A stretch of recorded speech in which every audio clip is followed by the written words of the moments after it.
हिंदी की एक लोकप्रिय कहानी जिसके लेखक हैं सुदर्शन और कहानी का शीर्षक है हार की जीत। माँ को अपने बेटे और किसान को अपने लहलाते खेत देखकर जो आनंद आता है, वही आनंद बाबा भारती को अपना घोड़ा देखकर आता था। भगवत भजन से जो समय बचता वह घोड़े को अर्पण हो जाता। वह घोड़ा बड़ा सुंदर था, बड़ा बलवान। उसके जोड़ का घोड़ा सारे इलाके में ना था। बाबा भारती उसे सुल्तान कहकर पुकारते, अपने हाथ से खरहरा करते, खुद दाना खिलाते और देख देख कर प्रसन्न होते थे। उन्होंने रुपया, माल, असबाब, जमीन आदि अपना सब कुछ छोड़ दिया था। यहाँ तक कि उन्हें नगर के जीवन से भी घृणा थी। अब गांव से बाहर एक छोटे से मंदिर में रहते और भगवान का भजन करते थे। मैं सुल्तान के बिना नहीं रह सकूंगा। उन्हें ऐसी भ्रांति सी हो गई थी। वे उसकी चाल पर लट्टू थे। कहते ऐसा चलता है जैसे मोर घटा को देखकर नाच रहा हो। जब तक संध्या समय सुल्तान पर चढ़कर 8-10 मील का चक्कर ना लगा लेते, उन्हें चैन ना आता।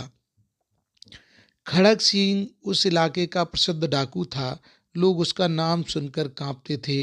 होते होते सुल्तान की कीर्ति उसके कानों तक भी पहुंची।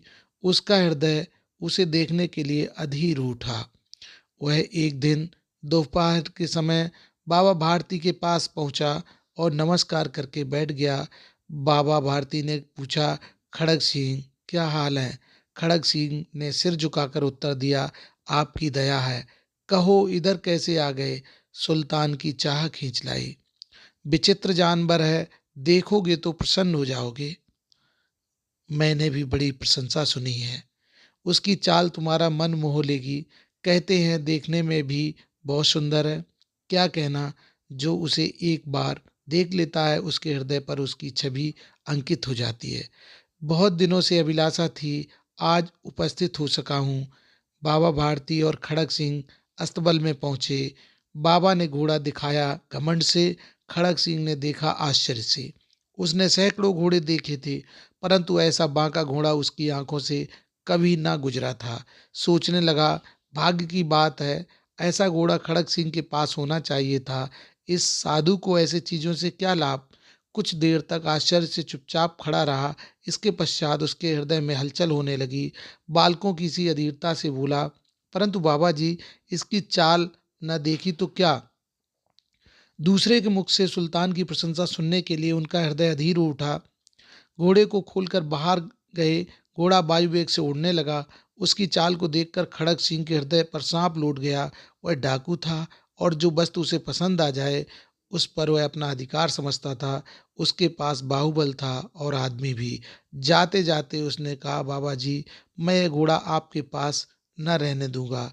बाबा भारती डर गए। अब उन्हें रात को नींद न आती। सारी रात अस्तबल की रखवाली में कटने लगी। प्रति क्षण खड़ग सिंह का भय लगा रहता, परंतु कई मास बीत गए और वह ना आया। यहाँ तक कि बाबा भारती कुछ असावधान हो गए और इस भय को स्वप्न के भय की नाई मिथ्या समझने लगे। संध्या का समय था। बाबा भारती सुल्तान की पीठ पर सवार होकर घूमने जा रहे थे। इस समय उनकी आंखों में चमक थी, मुख पर प्रसन्नता। कभी घोड़े के शरीर को देखते, कभी उसके रंग को, और मन में फूले ना समाते थे। सहसा एक ओर से आवाज आई, ओ बाबा, इस कंगले की सुनते जाना। आवाज में करुणा थी। बाबा ने घोड़े को रोक लिया। देखा एक अपाहिज वृक्ष की छाया में पड़ा कराह रहा है। बोले, क्यों, तुम्हें क्या कष्ट है? अपाहिज ने हाथ जोड़कर कहा, बाबा, मैं दुखियारा हूँ, मुझ पर दया करो। रामबाला यहाँ से 3 मील है, मुझे वहां जाना है। घोड़े पर चढ़ा लो, परमात्मा भला करेगा। वहां तुम्हारा कौन है? दुर्गा दत्त वैद्य का नाम आपने सुना होगा, मैं उनका सौतेला भाई हूँ। बाबा भारती ने घोड़े से उतरकर अपाहिज को घोड़े पर सवार किया और स्वयं उसकी लगाम पकड़कर धीरे धीरे चलने लगे। सहसा उन्हें एक झटका सा लगा और लगाम हाथ से छूट गई।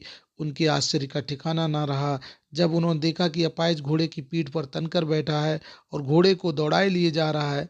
उनके मुख से भय, विस्मय और निराशा से मिली हुई चीख निकल गई। वह अपाहिज डाकू खड़ग सिंह था।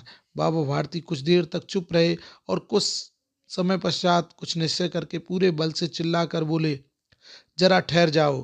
खड़ग सिंह ने यह आवाज़ सुनकर घोड़ा रोक लिया और उसकी गर्दन पर हाथ फेरते हुए कहा, बाबा जी, ये घोड़ा अब न दूंगा, परंतु एक बात सुनते जाओ। खड़ग सिंह ठहर गया। बाबा भारती ने निकट जाकर उसकी ओर ऐसी आंखों से देखा जैसे बकरा कसाई की ओर देखता है और कहा, यह घोड़ा तुम्हारा हो चुका है। मैं तुमसे इसे वापस करने के लिए ना कहूंगा, परंतु खड़ग सिंह केवल एक प्रार्थना करता हूँ, इसे अस्वीकार न करना, नहीं तो मेरा दिल टूट जाएगा। बाबा जी आज्ञा करिए, मैं आपका दास हूँ, केवल घोड़ा ना दूंगा। अब घोड़े का नाम ना लो, मैं तुमसे इस विषय में कुछ न कहूँगा। मेरी प्रार्थना केवल यह है कि इस घटना को किसी के सामने प्रकट ना करना।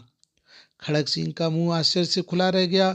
उसे लगा था कि घोड़े को लेकर यहाँ से भागना पड़ेगा, परंतु बाबा भारती ने स्वयं उसे कहा कि इस घटना को किसी के सामने प्रकट ना करना, इसका क्या अर्थ हो सकता है। खड़ग सिंह ने बहुत सोचा, बहुत सिर मारा, परंतु कुछ समझ ना सका। हार कर उसने अपनी आंखें बाबा भारती के मुख पर गड़ा दी और पूछा, बाबा जी, इसमें आपको क्या डर है। सुनकर बाबा भारती ने उत्तर दिया, लोगों को यदि इस घटना का पता चला तो वे दीन दुखियों पर विश्वास ना करेंगे। ये कहते कहते उन्होंने सुल्तान की ओर से इस तरह मुंह मोड़ लिया जैसे उनका उससे कभी कोई संबंध ही ना रहा हो। बाबा भारती चले गए, परंतु उनके शब्द खड़ग सिंह के कानों में उसी प्रकार गूंज रहे थे।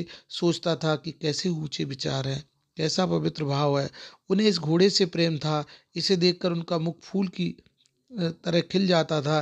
कहते थे, इसके बिना मैं जी ना सकूंगा। इसकी रखवाली में वे कई रात सोए नहीं, भजन भक्ति ना कर रखवाली करते रहे, परंतु आज उनके मुख पर दुख की रेखा तक दिखाई ना पड़ती थी। उन्हें केवल यह ख्याल था कि कहीं लोग दीन दुखियों पर विश्वास करना ना छोड़ दें। रात्रि के अंधकार में खड़ग सिंह बाबा भारती के मंदिर पहुंचा। चारों ओर सन्नाटा था। आकाश में तारे टिमटिमा रहे थे। थोड़ी दूर पर गांव के कुत्तों के भौंकने की आवाज आ रही थी। मंदिर के अंदर कोई शब्द सुनाई ना देता था। खड़ग सिंह सुल्तान की बाग पकड़े हुए था। वह धीरे धीरे अस्तबल के फाटक पर पहुंचा। फाटक खुला पड़ा था। किसी समय वहां बाबा भारती स्वयं लाठी लेकर पहरा देते थे, परंतु आज उन्हें किसी चोरी, किसी डाके का भय ना था। खड़ग सिंह ने आगे बढ़कर सुल्तान को उसके स्थान पर बांध दिया और बाहर निकलकर सावधानी से फाटक बंद कर दिया। इस समय उसकी आंखों में नेकी के आंसू थे। रात्रि का तीसरा पहर बीत चुका था। चौथा पहर आरंभ होते ही बाबा भारती ने अपनी कुटिया से बाहर निकल ठंडे जल से स्नान किया।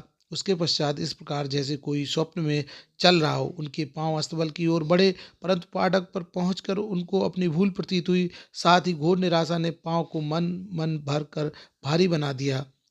वे वहीं रुक गए। घोड़े ने अपने स्वामी के पांव की चाप को पहचान लिया और जोर से हिनहिनाया। अब बाबा भारती आश्चर्य और प्रसन्नता से दौड़ते हुए अंदर घुसे और अपने प्यारे घोड़े के गले से लिपटकर इस प्रकार रोने लगे, मानो कोई पिता बहुत दिन से बिछड़े हुए पुत्र से मिल रहा हो। बार बार उसकी पीठ पर हाथ फेरते हुए, बार बार उसके मुंह पर थपकियां देते, फिर वे संतोष से बोले, अब कोई दीन दुखियों से मुंह ना मोड़ेगा। तो ये थी कहानी बाबा भारती और डाकू खड़ग सिंह की। किस तरह बाबा भारती के उच्च विचारों ने डाकू खड़ग सिंह को एक नेक इंसान बना दिया।